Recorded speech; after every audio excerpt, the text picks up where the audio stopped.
లోక్సభలో ఒకలా రాజ్యసభలో మరోలా వక్ఫ్ బిల్లుపై జగన్ ద్వంద్వ వైఖరి మరోసారి బయటపడింది. వక్ఫ్ బిల్లుకు మద్దతుగా వైసీపీ ఎంపీలు ఓటు వేసినట్లు తెలుస్తుంది. కానీ లోక్సభలో వక్ఫ్ బిల్లును వ్యతిరేకించడం జగన్ ద్వంద్వ వైఖరికి నిదర్శనమని కూటమి నేతలు చెబుతున్నారు.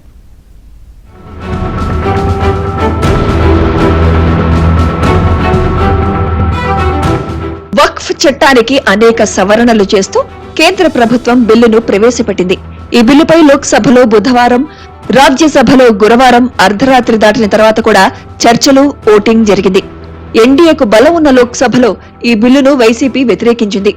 గురువారం రాజ్యసభలో జరిగిన చర్చ తర్వాత వైసీపీకి చెందిన ఎంపీలు అనుకూలంగా ఓటు వేశారు. రాజ్యసభలో ఎంపీలందరూ హాజరు కావాలని విప్ జారీ చేసిన వైసీపీ నేతలు ఆ తర్వాత దాన్ని ఉపసంహరించుకున్నారు. ఎన్డీఏ నేతలు కొంతమంది జగన్తో మాట్లాడడంతో ఆయన సూచనలతోనే వక్ఫ్ బిల్లుకు మద్దతుగా ఎంపీలు ఓటు వేశారని, ప్రజలను తప్పుదోవ పట్టించేందుకు ఓటింగ్ తర్వాత విప్ జారీతో వైసీపీ డ్రామాకు తెరలేపిందని టీడీపీ నేతలు విమర్శిస్తున్నారు.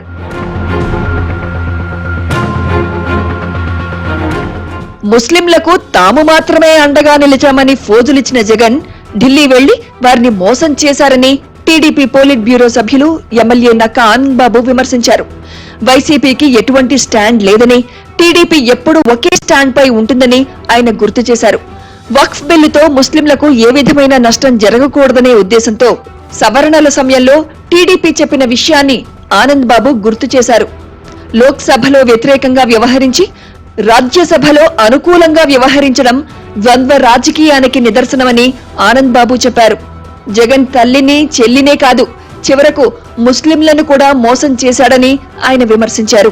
ఎక్కడ కూడా నష్టం జరగకూడదు, ఈ బిల్లు ద్వారా ముస్లిం సమాజానికి ఎటువంటి నష్టం జరగకూడదు, దానిలో ఉన్నటువంటి క్లాజుల మీద పూర్తి స్థాయిలో అవగాహనతో తెలుగుదేశం పార్టీ చర్చించి అనేక రకాలుగా ఈ వక్ఫ్ సవరణ బిల్లుకు సంబంధించి ఏదైతే జాయింట్ పార్లమెంటరీ కమిటీ జేపీసీ ఏర్పాటైందో ఆ జేపీసీ ముందు అనేక సవరణలు ప్రతిపాదించి ఆ సవరణలన్నీ కూడా దగ్గరుండి చేయించినటువంటి పార్టీ తెలుగుదేశం పార్టీ.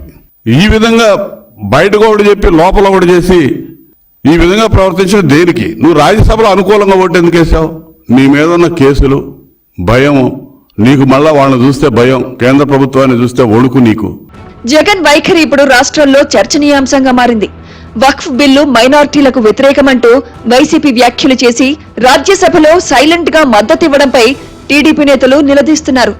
వక్ఫ్ బిల్లుకు సంబంధించి టీడీపీ మొదటి నుంచి ఒకే స్టాండ్ మీద ఉందని, వక్ఫ్ ఆస్తుల పరిరక్షణ కమిటీలో ముస్లింలకు ప్రాధాన్యం ఇవ్వాలని మొదటి నుంచి కోరుతున్నామని టీడీపీ అధికార ప్రతినిధి నాగుల్ మీరా తెలిపారు. వైసీపీ మాత్రం లోక్సభలో ఒక రకంగా, రాజ్యసభలో మరో రకంగా వ్యవహరించిందని ఆయన విమర్శించారు.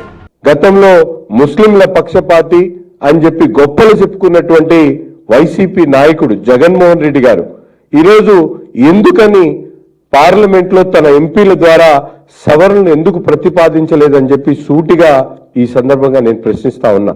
అంతేకాదు, సాక్షాత్తు ఒక పార్టీకి అధినేతగా ఉన్నటువంటి జగన్మోహన్ రెడ్డి గారు ఈరోజు రాష్ట్రంలో ముస్లింల మనోభావాలను గౌరవిస్తూ ఎందుకు తన ఆలోచనను, తన విధానాన్ని ఎందుకు బహిర్గతంగా మాట్లాడలేదని చెప్పి ఈ సందర్భంగా జగన్మోహన్ రెడ్డి గారిని ప్రశ్నిస్తా ఉన్నా. వైసీపీ 2 నాల్కల ధోరణి, ద్వంద్వ వైఖరి రాజకీయాలు గతంలో కూడా ఇలాగే జరిగాయని పలువురు నేతలు గుర్తు చేస్తున్నారు. లోక్సభలో పలు బిల్లులు ప్రవేశపెట్టే సమయంలో వైసీపీ దాగుడుమూతలు ఆడిందని టీడీపీ నేతలు ఆరోపిస్తున్నారు. ఏపీలో ఒక మాట చెప్పడం, ఢిల్లీలో మాట తప్పడం వైసీపీకి అలవాటుగా మారిపోయిందని, ఇప్పటికైనా వైసీపీ డబుల్ స్టాండర్డ్స్ ఏమిటో ప్రజలు గమనించాలని నేతలు విజ్ఞప్తి చేస్తున్నారు.